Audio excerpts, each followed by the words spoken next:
옆으로 이렇게 저 옆으로 쭉 쓰시면 돼요. 이쪽에 한번 쓰시면 돼요.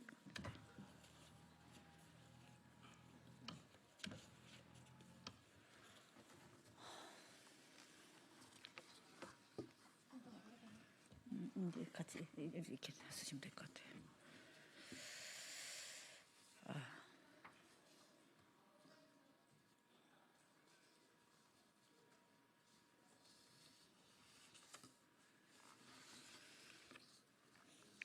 예.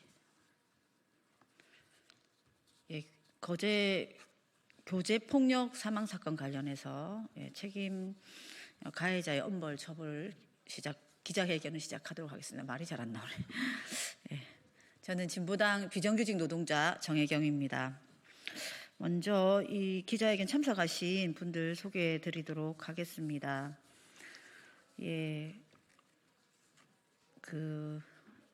피해자 고 이효정님의 어머님이신 손은진님 참석하셨습니다. 경남 여성의 사무국장 정재흔님 참석하셨습니다. 박진숙 여성의당 비상대책위원장님 참석하셨습니다. 김인혜 진보당 의창구 위원장님 참석하셨습니다.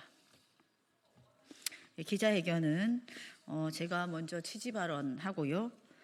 그리고 어머니께서 발언하시고 경남 여성의 사무국장님 정재흔님 발언, 그리고 여성의당 박진숙님 발언, 이렇게 이어가도록 하겠습니다.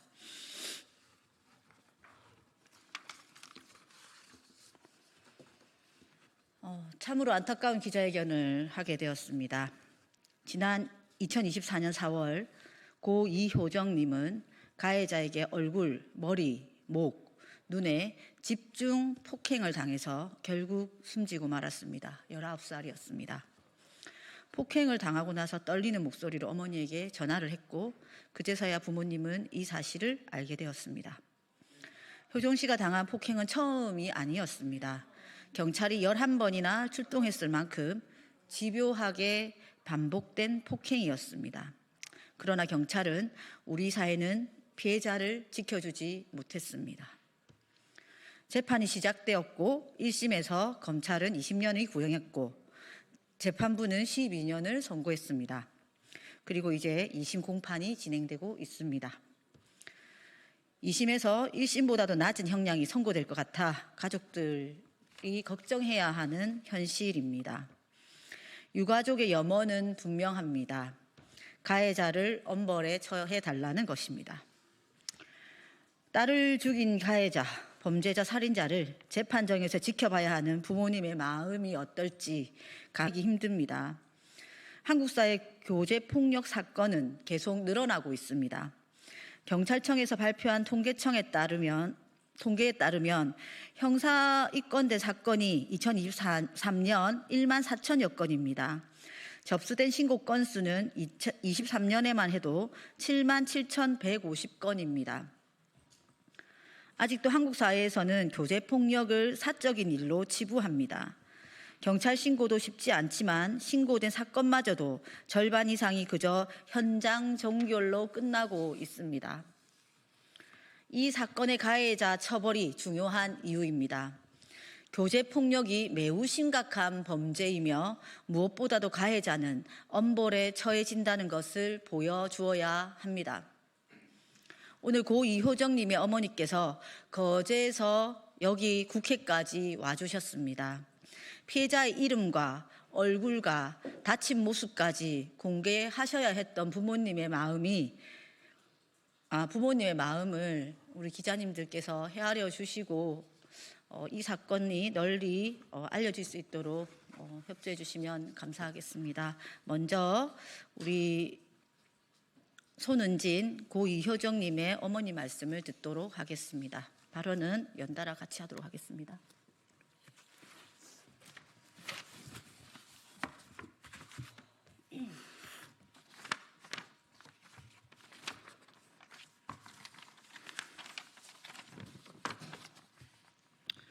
네, 안녕하십니까.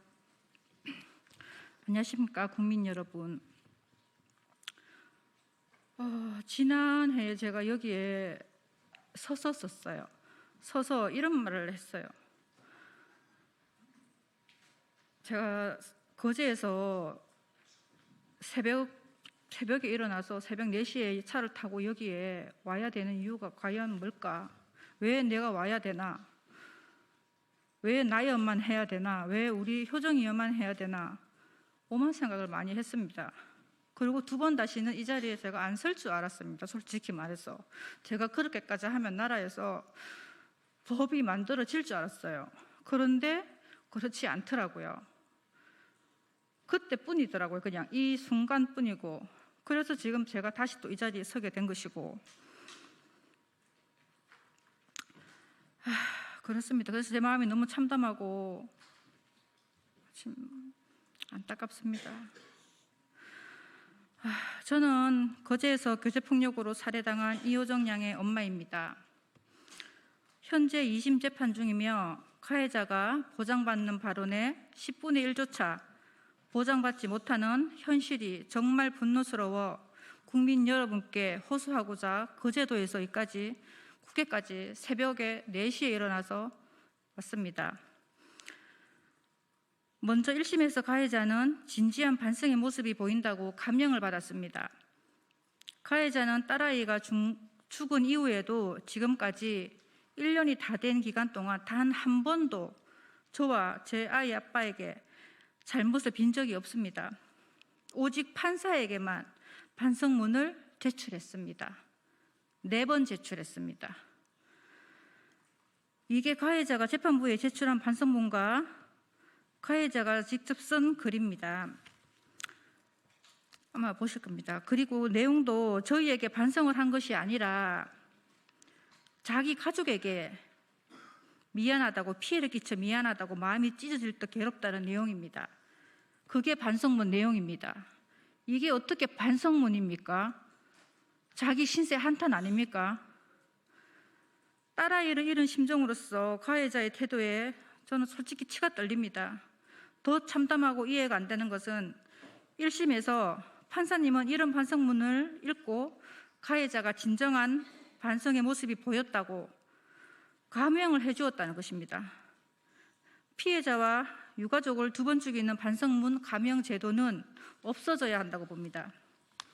2번째는 가해자는 30분 내내 딸아이의 머리를 집중적으로 폭행을 했고 의식을 잃기 직전까지 목을 조르고 의식이 돌아오면 다시 손에 힘을 빼고 이 반복을 수없이 반복했습니다. 그런데 이게 어떻게 우발적입니까?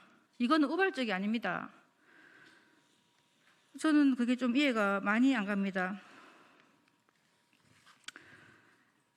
그리고 가해자는 키가 180에 72kg의 건장한 체격의 남성이 작은 체구의 여성의 머리를 30분 동안 폭행하고 목을 조르고 사망에 이를 수 있다는 건 누구나 아는 사실입니다.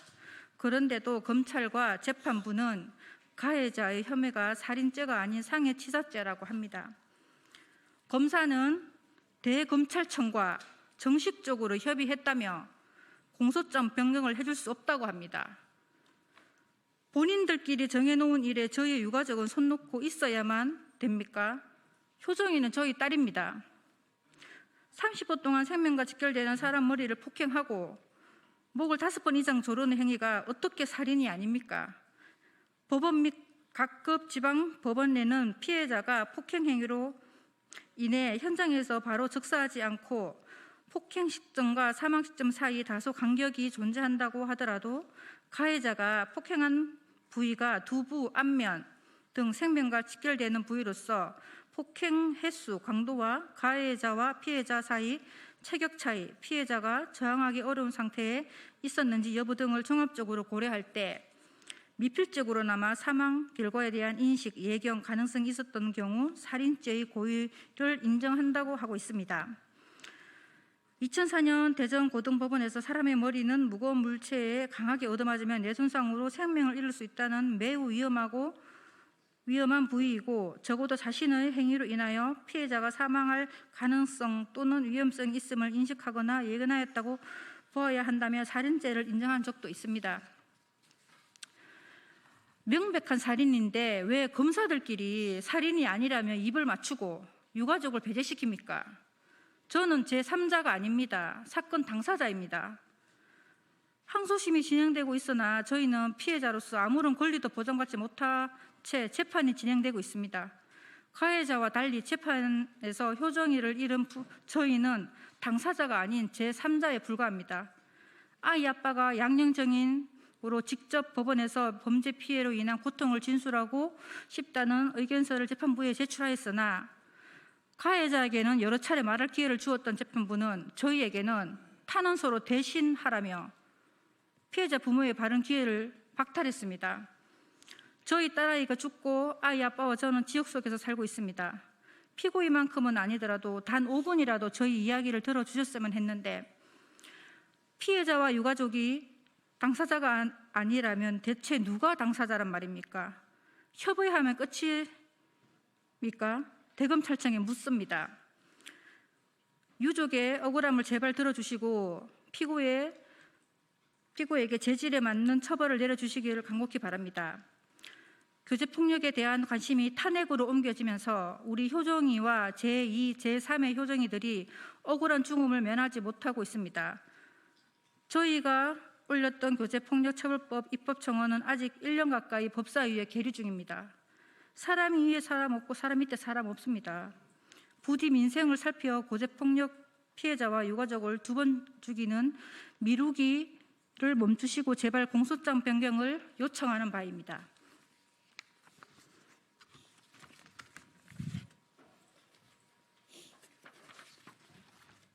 네, 안녕하십니까. 경남 여성의 정재훈 사무국장입니다.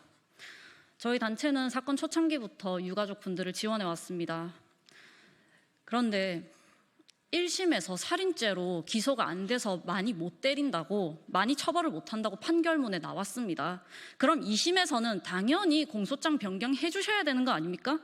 그런데 1심부터 검찰 내부에서 정식적으로 협의했다며 공소장 변경이 안 된다고 합니다. 그런데 가해자 변호사가 정관 출신이기까지 한데 그럼 세상 사람들이 뭐라고 생각하겠습니까? 이 나라가 효정 씨한테 해준 게 뭡니까? 효정 씨가 경찰에 11번 신고했어도 경찰은 못 살렸고 이젠 재판부가 나서서 살려주셔야 됩니다. 이게 나라입니까? 어머니가 벌써 기자회견 2번째 나오셨습니다. 그동안 아무것도 안 바뀌고 오히려 가해자에게 재판이 유리하게 돌아가고 있습니다. 이걸 어떻게 두고 봅니까? 이대로라면 감형이고 가해자는 그래봤자 20대에 출소하게 됩니다. 사람이 돼서 어떻게 그 꼴을 봅니까? 거제 경찰서에서 가해자를 구속시킬 때 형사가 사진 찍는 시민들을 제지하면서 가해자한테 인권이 있다고 했습니다. 바로 어머니가 옆에 계신데도. 근데 효정 씨는 이제 인생이 없습니다. 근데 여기서 뭐가 어떻게 달라졌습니까? 1심에서 2심까지 오는 동안. 가해자 인권, 그럼 피해자는 어디서 인권 찾습니까? 제발 교제폭력에 관심 가져주시고 거제 사건 공소장을 살인죄로 변경해 주십시오. 기자님들, 국민 여러분들이 유족분께 큰 힘을 주시기를 간청드립니다.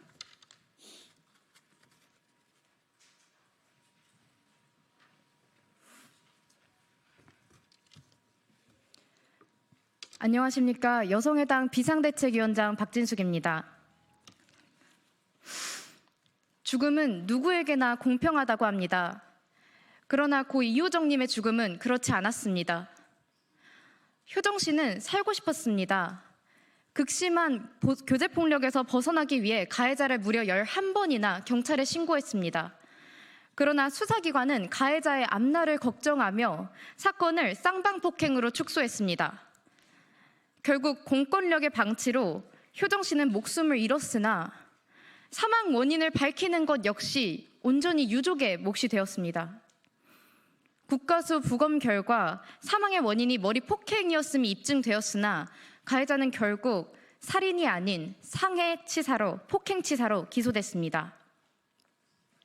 거제 교제살인 사건을 지원하면서 국가가 얼마나 여성을 향한 폭력을 사소하게 치부하는지, 우리 사회가 여성의 죽음에 얼마나 무감각한지 처절하게 느낄 수 있었습니다. 재판부와 검사가 교제폭력을 가벼이 여기지 않고 가해자의 권리만큼이나 피해자의 권리를 지켜주려 노력하고 무엇보다 응당한 처벌을 내리길 바라는 유족들의 간절한 염원은 무참히 짓밟혔습니다. 사망한 피해자가 더 이상 진실을 밝힐 수 없다는 사실을 조롱이라도 하듯 가해자는 재판 과정에서 온갖 변명을 늘어놓으며 처벌을 피해갈 뿐이었습니다. 결국 2심에서도 살인죄로 공소장이 변경되지 않았습니다. 이게 죽음이 아니면 도대체 뭐가 죽음이란 말입니까? 사흘에 한 명씩 전 남자친구나 현 남자친구, 전 남편이나 현 남편의 손에 여성들이 죽고 있습니다. 3일에 한 명이 죽고 있으면 국가적 비상사태로 볼만도 한데 정부와 국회는 여전히 미온적인 태도를 보이고 있습니다. 교제살인과 여성폭력은, 교제살인과 여성살해는 명백한 학살입니다. 3일에 한 명입니다. 오늘 미루면 모레 또 한 명이 죽는다는 겁니다. 교제폭력 피해자들의 목소리에 우리 사회가, 국회가, 정부가 귀를 기울여야 합니다. 죄질에 상응하는 마땅한 처벌이 이 죽음의 굴레를 끊어내는 첫걸음이 될 수 있으리라 믿습니다. 다가오는 3월 5일 2심 공판에서 가해자에게 공소장이 살인죄로 변경되고 합당한 처벌이 내려지길 촉구합니다. 피해자와 유족분들의 고통에 손 뻗어주신 정혜경 의원님께 마음 깊이 감사드립니다. 부디 이 자리가 친밀한 관계 내 폭력에 대한 법안이 마련되는 단초가 되기를 간절히 희망합니다. 감사합니다.